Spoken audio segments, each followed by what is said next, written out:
Welcome back to Galaxy Recaps.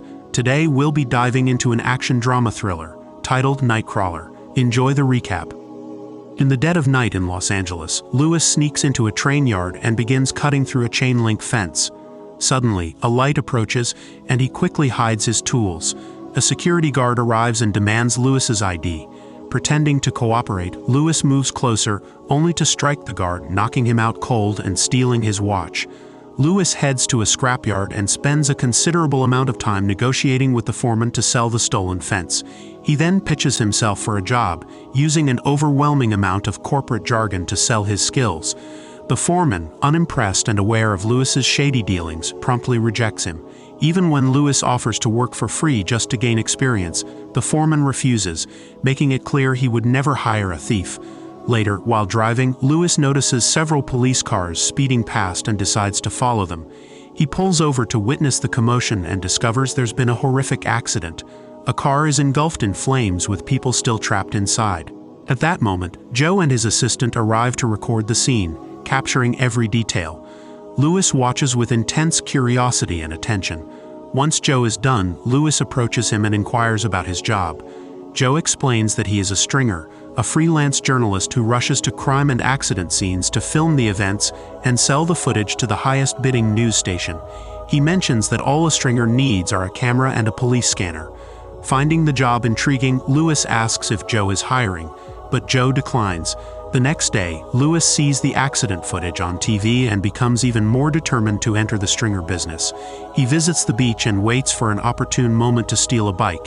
He pawns the bike at a shop where the owner refuses to negotiate the price.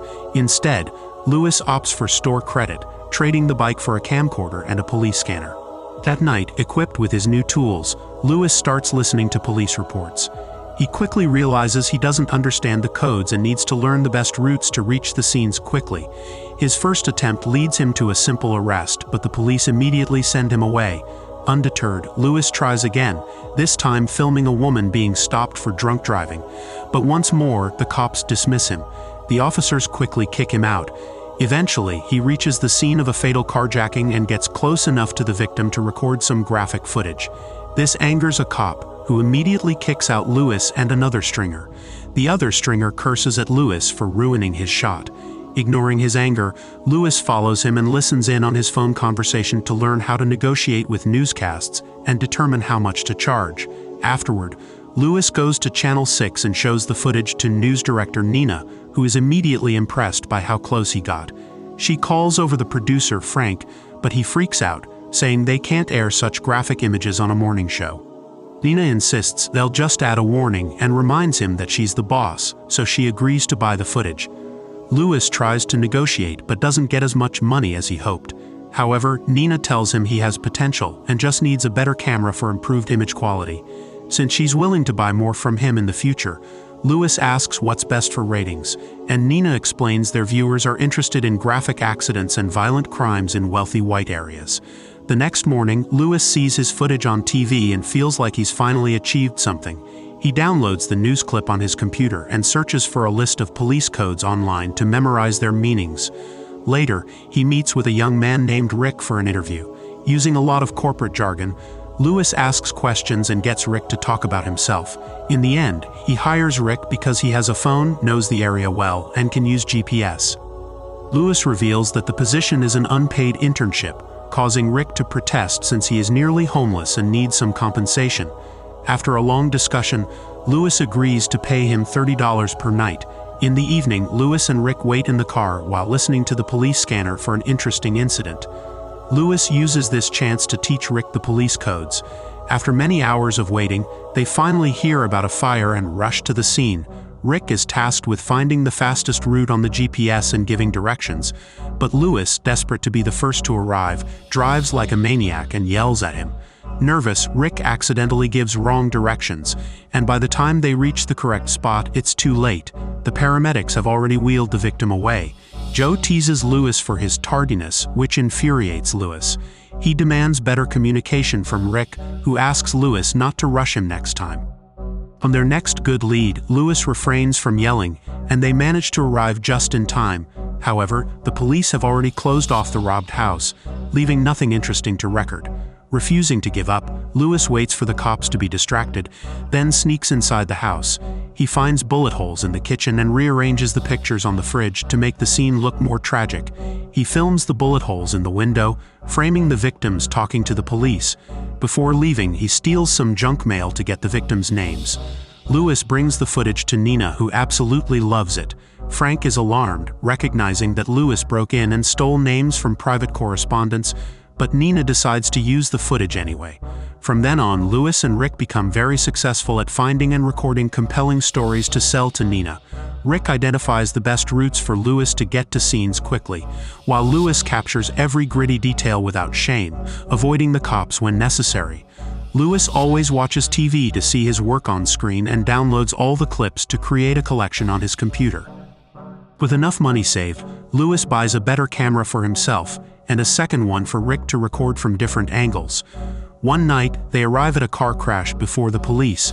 Lewis tries to interview one of the drivers, who curses at him while desperately talking to the 911 operator.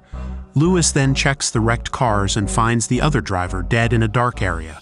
To get a better shot, he drags the body into the car lights. He records as much as he can until the cops arrive and send him away. Joe sees him walk by and realizes he has lost this one.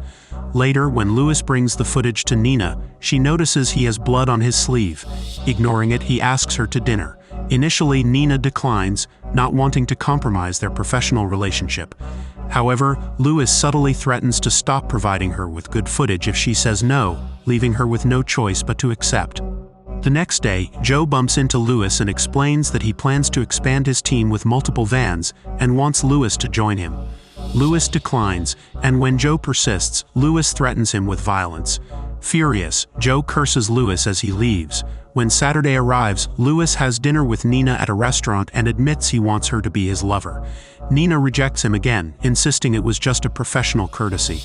Lewis then starts citing data from his research, highlighting that her station has the lowest ratings and that his videos have brought in thousands of new viewers. He points out that Nina's contract is up for renewal soon, and if she wants to keep her job, she must accept his offer. Reluctantly, Nina agrees to meet Lewis on weekends in exchange for him selling his videos exclusively to her. Sometime later, Rick makes another route mistake, causing Lewis to miss the biggest incident of the evening. Joe and his team arrive first and capture all the footage, mocking Lewis for his failure. At the end of the night, Lewis brings Nina recordings of smaller crimes, but Nina snaps. She is furious because their rival channel got the big story, and her bosses will be enraged.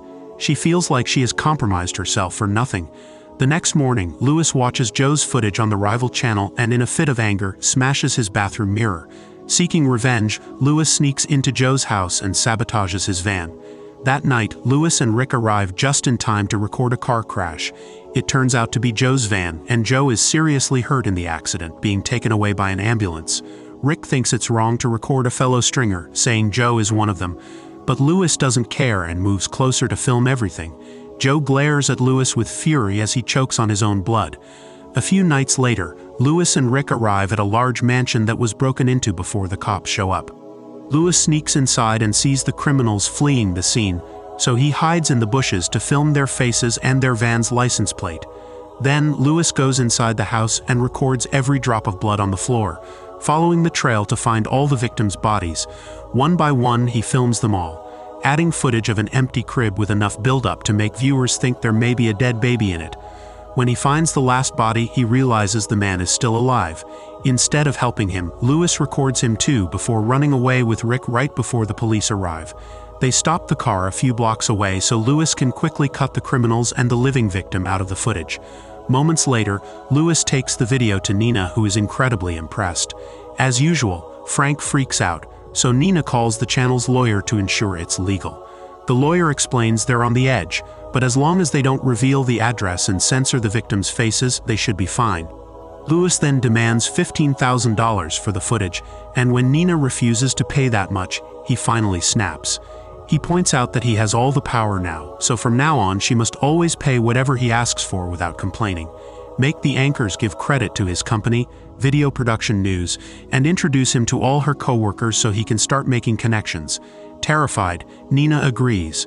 When it's finally time to go live, Lewis stays and watches with satisfaction as the anchors mention his company while presenting the footage. The anchors also describe the crime scene with dramatic, graphic, and fear-mongering cues given by Nina. When they cut for a commercial break, Nina's bosses call to congratulate her and ask to meet Lewis. The next morning, Detective Frontiere and her partner visit Lewis's apartment to question him. Lewis fabricates a story, claiming he heard the shots and entered the house intending to help, but it was too late, so he started recording instead. He mentions seeing a van leaving but says he didn't catch the criminals' faces. The detectives are skeptical but have no choice but to leave. Afterward, Lewis searches for the license plate online and finds the address of one of the criminals. He and Rick stake out the house, waiting for the criminal to come out. When Rick notices the van, he questions why Lewis hasn't called the cops. Lewis explains that he wants the criminals to go somewhere more public, hoping they'll resist arrest and create a better story. Rick, alarmed by the danger, demands a raise. Lewis tells him to name his price, and Rick asks for $75 a night. Lewis immediately agrees, making Rick realize he could have asked for more, but it's too late to renegotiate. When the criminal finally leaves the house, Lewis and Rick follow him, watching as he picks up his partner. They continue trailing them until the criminals stop at a fast food restaurant. Lewis then calls the cops, providing detailed descriptions and stating the criminals are armed. He even identifies himself as the person who found them. After hanging up, Rick realizes Lewis will claim the reward for capturing the criminals and demands half of it. Lewis, though furious, needs Rick for the extra camera angles, so he agrees to share the reward. Rick positions himself on the opposite side of the restaurant. Soon, the cops arrive, and as they approach the criminals, the men open fire, igniting a gunfight that results in several fatalities. Lewis and Rick film everything as one of the criminals is killed and the other is wounded but manages to run and get into his van to escape. The cops immediately chase after him, and Lewis picks up Rick before following them. As Lewis drives like a maniac, he keeps yelling at Rick to keep recording. The car chase is so intense that a civilian car crashes into a police vehicle, taking it out of the pursuit. The remaining police car continues to chase the criminal, who starts ramming their car with his van until both vehicles crash. Lewis rushes to get a shot of all the bodies, suddenly announcing the criminal is dead. He asks Rick to come closer and record to learn more about getting gruesome shots. When Rick gets closer, the criminal, who is still alive, shoots Rick down. Lewis, showing no surprise, continues to record as the criminal exits the car. Before the criminal can harm Lewis, he hears the police arriving and tries to flee, only to be shot down by the cops. Lewis checks on Rick and records his injuries, making Rick realize that Lewis knew the criminal was alive and used Rick to get a better story. Showing no remorse, Lewis takes Rick's camera after he dies. Lewis then brings all the footage to Nina, who is delighted by the graphic content. As they prepare to go live, Frank informs Nina that a trustworthy source revealed the family in the house crime was part of the mob and hiding illegal substances, rather than being victims of random thugs. Nina refuses to include that detail, arguing that the tragedy of the common man sells better. Frank comments that she sounds like Lewis, but Nina takes it as a compliment, saying Lewis has inspired them to aim higher. Later, Detective Frontiere arrives at the station and demands the footage as evidence, but Nina refuses to hand it over without a warrant. Frontiere then takes Lewis to the station for interrogation, but he remains calm and sticks to his story. Frustrated, Frontiere calls out his immoral work practices, but she has to release him due to lack of evidence. A few nights later, Lewis acquires 2 vans with the Video Production News logo and hires 3 interns. Though he won't be paying them, he promises not to make them do anything he wouldn't do himself. Together, they set out to find the next story. Thanks for watching. Don't forget to like and subscribe, and we'll see you on the next one.